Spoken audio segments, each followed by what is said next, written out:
అవును. ఆయన చేసిన తప్పుకు నీ పెళ్ళాన్ని ఎందుకు శిక్షిస్తావు? ఇక్కడ నెంబర్ తిప్పితే అక్కడ రింగ్ అవుతుందని. నా పెళ్ళానికి విడాకులిస్తే దెబ్బతో ఆ రొయ్యల నాయుడికి రెమ్మ తిరిగి, కళ్ళు తిరిగి, గిరగిరా తిరిగి నీ కాళ్ళ మీద పడి క్షమాపణ చెప్పుకోవాలి. ఎలా ఉంది నా ప్లాన్? తీసుకోండి కంప్లైంట్. ఎలాగి? నువ్విక్కడికి ఎలా వచ్చావు?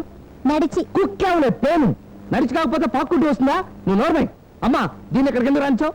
కట్టుకున్నవాడే శ్రీ మహావిష్ణువు అని నమ్మి కట్టుబట్టలతో వచ్చిన లక్ష్మిని పొమ్మన్నా నువ్వు అవునన్నా కాదన్నా అది ఇంటి కోడలు. నువ్వు దాన్ని కోడలుగా ఒప్పుకున్నా, నేను దాని పెళ్ళంగా ఒప్పుకోవట్లేదు. వాడి మాటలకేం గాని నువ్వు లోపలికి వెళ్ళము. నువ్వు రావే. ఎక్కడికి? భక్త ప్రహ్లాద సినిమా. రండి, పక్క ఎక్కడ వేసుకుందా? లోపల బయట? నువ్వు లోపల వేసుకో, నేను బయట వేసుకుంటాను.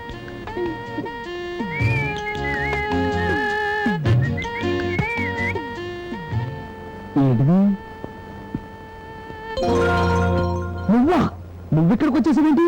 నేను లోపల వేసుకున్నాను కదా. మీరు పక్కన లేకుండా నాకు నిద్ర ఎలా పడుతుందండి? భార్యగా నా పక్కన మీ పక్కనేగా. టెంక మీద పీచేం కాదు. లే ఏంటిది? జాకెట్? మీరు నాతో కాపురం చేసేదాకా జాకెట్ వేసుకొని శపథం చేశాను. దోపేవులే కుచ్చిళ్ళు. నన్ను వల్ల వేసుకోవడానికి నువ్వేం మేనకవు కాదు. సొమ్ము ఖర్చుకోవడానికి నేనేం బ్రహ్మర్షి విశ్వామిత్రం కాదు, శిశింద్రి చెట్టిబాబుని. అంచేత మర్యాదగా లోపలికి వెళ్ళి జాకెట్ వేసుకో.